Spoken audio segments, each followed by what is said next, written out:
Hello, welcome. We're at Mackenzie. Will I turn around to show everybody or no? No? Okay, I won't. Sorry. Some people. Anyway, alright, I'm not here on my own. But this is the flower painting workshop. Yeah, Veronica's here with me. Myself and Veronica in Mackenzie in the lashing rain.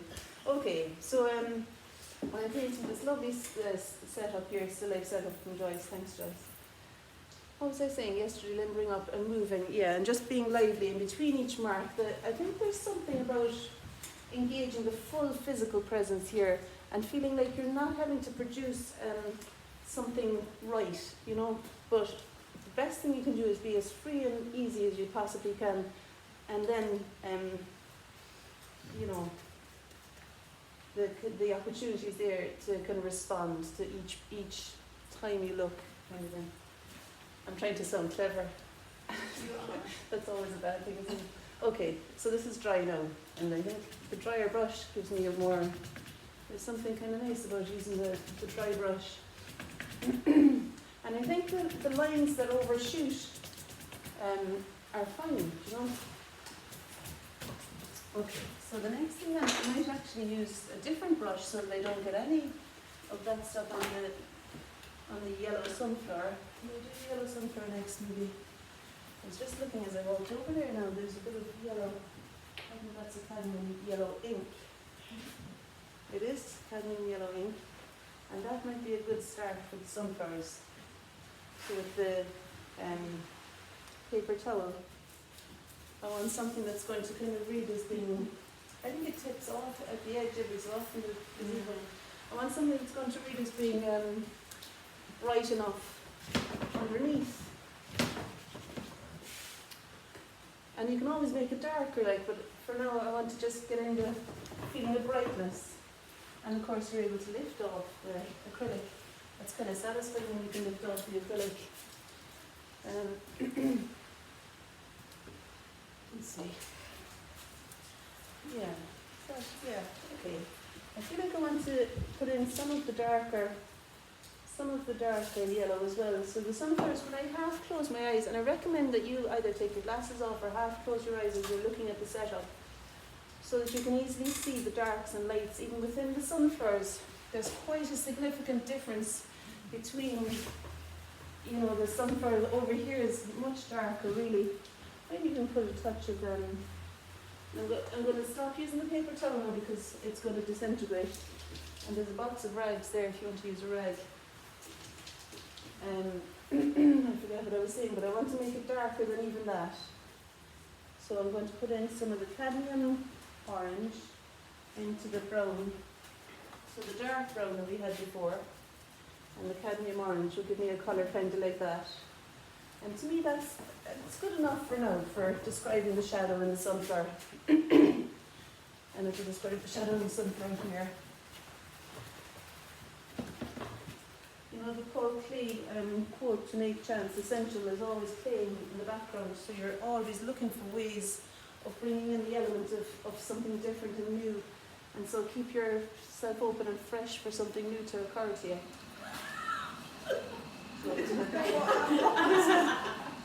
Sorry. It's really that. You can turn it off actually, if you want to. Okay. I'm alive. Yeah, and you certainly are. There was never any doubt about that, was there? Wait till you see here more. Okay. Yeah, so I'm just putting more of the brown in again. Alright, in here. So basically at the beginning, you want to just establish the general position of things and kind of find the location of the vase, the location of the main parts of the flowers. You're not thinking about describing the flowers at this stage. It's really more to just place and begin to find order for yourself. To place the position of things. And actually the green is quite a helpful thing to place because that dances through the whole thing, isn't it?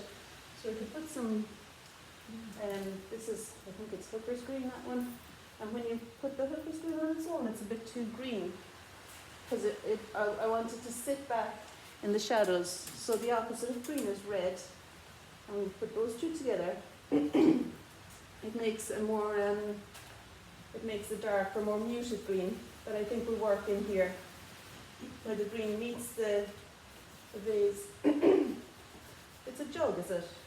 It's a big old jug. So where the green meets the jug and then the leaf comes out down there. I mean, despite the big sheet of paper, I reckon I'm still going to be extending beyond the edge. Like, you see. But the sunflowers kind of hang it together anyway, I reckon, so it feels like it'll be okay if things go beyond it a little bit. Was I going to time this? Is someone timing me? No, never asked. How long do you want to move it? What about, is 15 minutes more okay? Is that alright? So we'll do that then. And if someone doesn't mind setting the timer, is that okay? Veronica, you're doing it, Magic. I think so, I'm trying to work out how to Um, find my timer. So- The clock. oh, it's got it, Magic. 15 minutes? You or somebody else go? Yes. Okay. Now, the thing is, it might feel like everything is just being lobbed on, but actually there's quite a clearer focusing happening when I'm looking at the thing. And, you know, I'm considering each time I put something down, maybe see it in relationship to the other thing, like the leaf on the other side of the jug there, and how it relates to the edge of that leaf here. And I think what I might do is use the wet cloth as a kind of a drawing tool. And I'm going to lift off if I can, if it's not too dry. I thought I might lift off some of this edge here. It's always exciting when I think lifting off is an exciting thing. They're going to be just in the back of my head if I can do it. But anything that gives you a bit of variety in the mark making is to be exploited, I reckon. You know, it's nice to surprise yourself even. And then on the other side, so making something bigger is a good idea because you can always come back in, whereas beginning with a small thing, making it bigger on the paper is a different field. So you're maybe engaging something more than just where it hits the paper. Okay. So that's the other side of it. Yeah, I don't know. Oh yeah, that's okay. Alright. Now, what about maybe doing something red from the tabletop? And I wanted to do this yesterday. Do you know what you could do is you could stick down some masking tape. I think it's important, like there's something about this kind of constant action that brings you back to the moment that you're in. It's not that you all have to be leaping around the place or anything, but to keep options open for swift ways of explaining something. Yeah, and I think I'll keep with the direction of the tabletop there. So it would cut through that. It would cut the tip off that leaf. It would just take a triangle off the tip of that leaf if I were to continue the line of the tabletop there. And my idea is that I might paint some red paint up to meet it. I'm wanting to be excited by the surface I'm painting on, to be inspired by that. And so this is the idea of doing something, yeah. This is the idea of making it read as different from from the marks that are already on there. And I feel like something, I'm actually not going to tell you what I'm going to do because I might do something different then. Okay, so the red. It looks like it's kind of cadmium orange red, doesn't it? Yeah, so it's something maybe that colour. It's quite good, isn't it? And you know what? You could almost do the same. You could kind of do a similar thing here with that, so that I can still be free with my marks. I want to be able to, you know, cordon off the jug a little bit. Yeah, okay. Just to give me a bit of an edge there. And I'm putting some cadmium red in as well because it is a bit orangey. So that's the cadmium red on top of the cadmium orange. Oh, it does. Thank you. Thanks very much. Yep. Okay. And then, you know, we've got the ink option, but I think I'm just going to get clean water and inject a bit of fluidity into that. Now, for the water, we've got a bucket for the dirty water and a bucket for with clean water. So hopefully enough there, but you won't have to go in and out. So yeah, I'll put a little bit more of the cadmium. Oh, I think that brush is a bit dirty still from the green. You don't want the red to be adulterated by the blue really, do you? Or the green. Okay.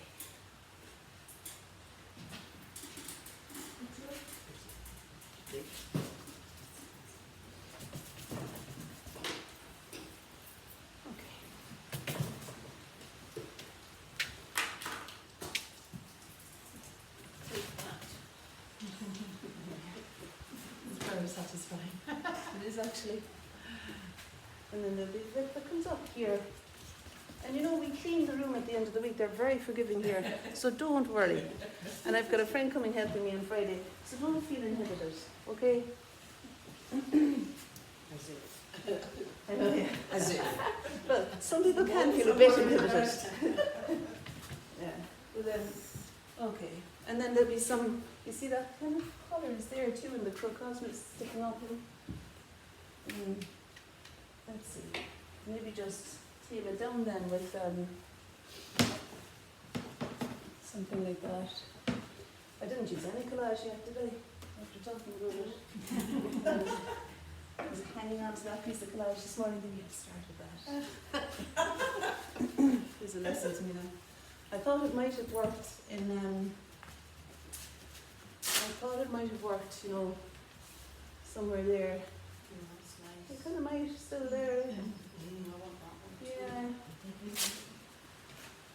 Okay, I'm going to do that. There is a certain kind of power in just taking the action and then see where that will take you. And so if you feel like something is coming to you, sorry about this, you're not seeing a bit, are you? People on the other side of this. I'm fine. No, she's talking to the video. I'm talking to the video. Don't want to It's see absolutely fine. It's just the reveal is quite nice, isn't it? Just to see that, like that's the kind of juicy stuff they like on YouTube, I think. Anyway, okay, so that's the masking tape taken off because I was going to put on this here, and that's the blue now on my top instead. Okay, so this is PVA, and I'm putting the wallpaper on the light side because you know, like Rembrandt's portraits, how they used to say you could pick his paintings up by the nose because the light was painted so thickly on the nose. So the thicker paint is best reserved for the light areas, and I say the same with collage. You know, if you're putting something on in relief, usually I find it good to put the dark to have the dark maybe more thinly described, and the thicker areas as a kind of a fairly general thing. Now it doesn't have to be set in stone that, but it makes it easier for me, I think, if the lights are thicker. Okay. Yeah, that's okay, isn't it? And there might be like a grey, you could even use your non-dominant hand to do, say, for example, the grey of the handle, so that it isn't contrived, but it's just bringing a bit of a line in. You might actually even use the grey to describe things like the outside of the petals there as well. Pastel or chalk. It's oil, yeah. But I suppose chalk would work too. I think with the oil pastel, well, the other thing you could do would be, Jesus, you're there and everywhere, aren't you? I think it's okay. This is maybe the wild goose part, you know, where you can make a wild goose tame, but you can't make a tame goose wild. So begin at arm's length from the easel and just see what feels like it wants to come, kind of thing. Now some of you will feel like you want to just ease yourself more gently into the process, and I stand in full support of that as well. So you don't have to, you know, but do allow yourself to let yourself breathe, you know, and you can always fine tune things, but it's lovely to inject a feeling of energy early on, and you won't have any trouble feeling energized when you look at the flowers. Like there's something really lovely in just, you'll have a response that'll come. You know, so don't worry. All right, so there's the Indian ink, and the stick is another thing. The reason I was saying about the ink just now is that it works, I think, better over the oil pastel than the chalk. So that's why I recommend using oil pastel probably more. it kind of glides over the surface of the oil pastel. But the chalk that you used yesterday, Veronica, actually, could you hold up your picture there? You see, Veronica's picture yesterday has a bit of everything in it. And that's actually chalk, the turquoise is chalk pastel. And Yeah, that that's did a work bit really chalk. nicely there. That's chalk, is it? Right? Yeah. I have looked closely. That bit's chalk, Yeah. and then add a bit of your blue as well on top. But the thing with chalk is you can wet it and Yeah. paint it, Oh you know, yeah, so it's- yes. And then it'll be fine for the ink to go over it. Yeah, I it's reckon. been wet. Yeah. Is this the blue that you were saying you Does used? that fix it when you wet it? I bet better. Yes, Because once that's it's wet, yeah. It's turned into pink, yeah. So is that ink you just used there? Yeah, so this is a golden high flow acrylic ink. Oh, right. And you're welcome to use all of this stuff. Now there's enough there. You can find a little container to pour cement in if you want to. I think that's what you used alongside your chalk, did you? Yeah. Just wanted to kind of show you that Lovely colour. colour. It's a lovely colour, isn't it? Yeah. Fabulous. And I wanted to be pushed off the red there. Lovely colours. I think as soon as the cadmium orange goes on, you'll be feeling like you want to inject some blue. So there's this cerulean blue as well, or the cobalt blue. Okay, so what next now? How am I for time running? It's going to alarm in 4 minutes. Oh, 4 minutes. Oh, that's good. All right. You'll have it finished I by thought you were going to say 4 seconds. Okay. I haven't finished by then. I love your company. Does anyone have anything like, I'm aware that this might feel a bit like there's stuff all over the place. Is there anything that would be helpful, or any questions, or anything anybody would like to ask? Or? No, you've covered this long. Again, my friends. Okay, I want to put the brown into the centre of the sunflower. That made a big difference yesterday, didn't it?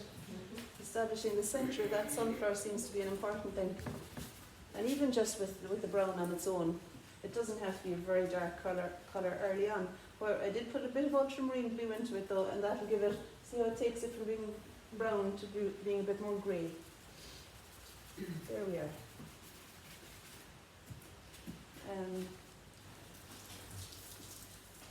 And then there's the, and I would say it's important. It's helpful to really notice the size of the centre of the sunflower in relation to the size of the one beside it, say, and look at the volume and how they differ. And even if you can call it a shape, like this looks to me to be a bit like a parallelogram, you know. So it's definitely wider that way than it is high. And just to simplify things, make it easy for yourself to translate the colour. Make it easy for yourself to translate the colour and the shape. Okay. Now, and as soon as there's a feeling of chasing something, I would recommend doing something general somewhere else. So as soon as there's any feeling of, oh, I'm not getting that right, or something like that, move on. Let it alone, move on. Often that's a great tactic in parenting to just divert attention. Well, it worked for me for a while anyway. They've cottoned onto it now. Okay. Painting quite thinly too, so you can I change am, aren't the I? colours. Yeah, that's true. Yes, I think early on it's a good idea. Thanks for pointing that out, actually.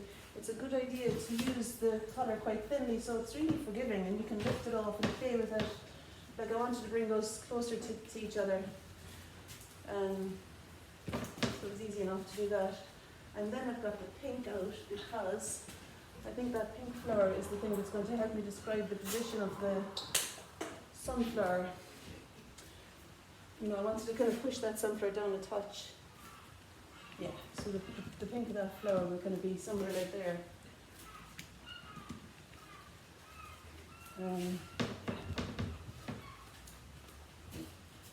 Okay. And we could do with being subdued a little bit. So let's say a little bit of the blue and brown mix. Because when I half close my eyes, it's really quite dark over here, that side of it. I can't even remember how to use a brush. It's really strange. Okay. I just want to make a bit more sense of that flower there.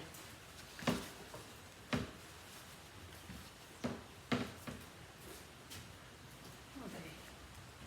Just don't want texture on the shadow side so much. And then there's the other little one that's not dissimilar in tone that comes comes out there.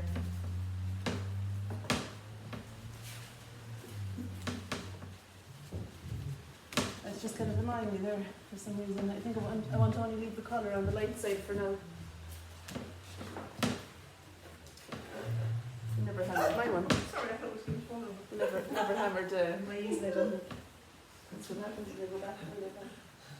Okay. Oh, what a nice little alarm. Okay. Yeah, so the next thing might be that I wanted to just say one, there's always one more thing, but just I wanted to bring in the oil plasters as an option as well.